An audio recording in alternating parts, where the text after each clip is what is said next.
Thank you, Acel, sa mga gamot.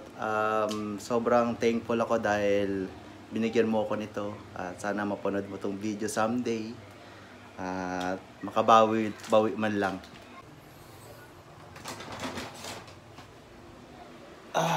Makarami nito guys. Check natin yung laman. So, binigay sa akin to ni Acel. So, ito ay Fino-Fibrate para to sa bad cholesterol. Tapos, Simvastatin para din yan sa bad cholesterol. So, napakabait ng classmate ko. Binigyan niya ako ng ganito. Good for 1 month to lahat. Ayan, ang dami niyan.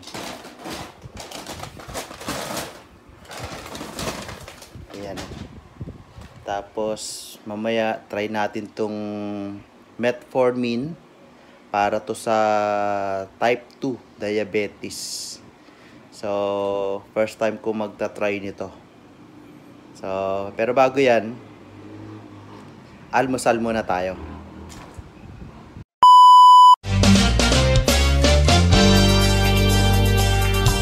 So, mag-aalmusal muna tayo guys.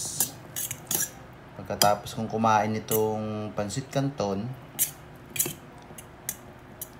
ay inom tayo ng Metformin. Tapos check natin yung ating blood sugar after 2 hours. Pero sa tingin ko, hindi ko na kailangan mag-take ng Metformin eh. Kasi kung mapapanood nyo naman yung mga reels ko, nasa normal naman na yung blood sugar ko eh. May fasting na ako noon na 8 to 10 hours. So mga naglalaro na lang yung blood sugar ko sa 5 something, 5.3, 5.7 mmol. So pero yun kasi ang problema kasi sa sa Metformin, sabi nila kapag inumpisahan mo na yon, tuloy-tuloy na yon, maintenance mo na yon. So ayoko naman ng ganun. So after 2 hours, almusalan tayo, tapos inom tayo isa. Then check natin yung ating glucometer.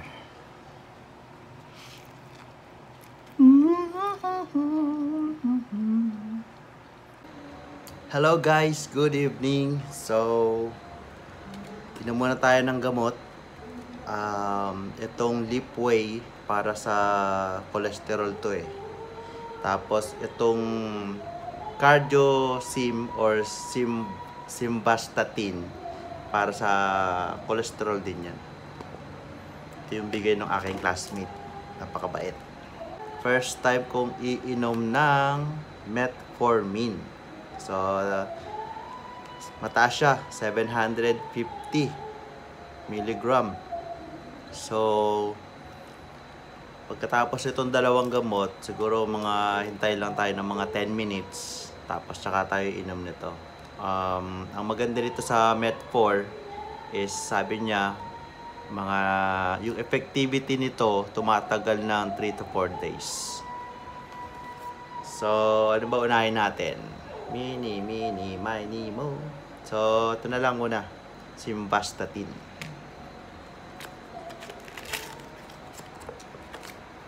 So, ayan siya. Tapos, may pakahaba ng papel. Ayan. 40 milligrams.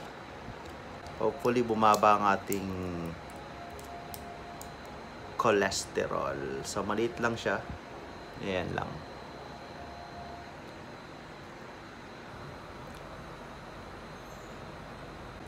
Ngayon, try natin itong Fino-Fibrate.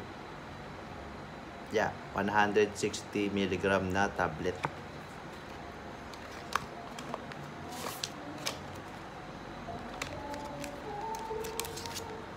Yan. Fino-Fibrate Lipway. Ang hirap pag maraming taba-taba sa tiyan. So, ito siya, puting tablet.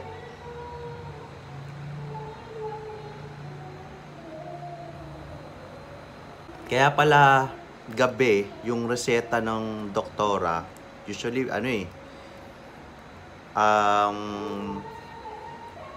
yung sa mga cholesterol, 8 p.m. ang nakalagay. 1 tablet per day. Kasi, ang sabi naman nung isang classmate ko, siguro medtech. Yung mga cholesterol daw kasi, sa gabi daw yan parang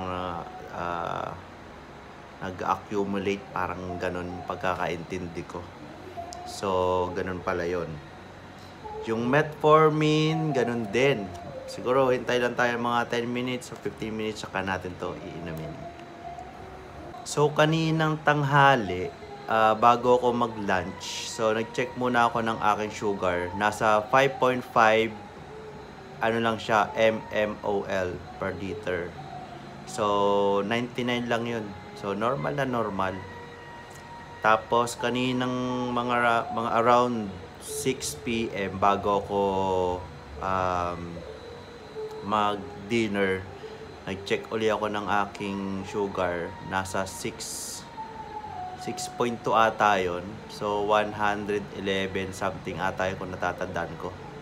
So, pasok pa rin naman siya sa normal kasi yung medyo may pre-diabetes is 120 mgdl. So, nasa normal pa din naman. Okay, doc. So, naka 15 minutes na. At inumin na natin tong metformin. So, yung brand na to ay Met4 XR. So, ayan siya. Para siyang malaking tablet. Ang laking tablet niya. Nakakulay puti. So, first time kong iinom ng metformin para sa type 2 diabetes.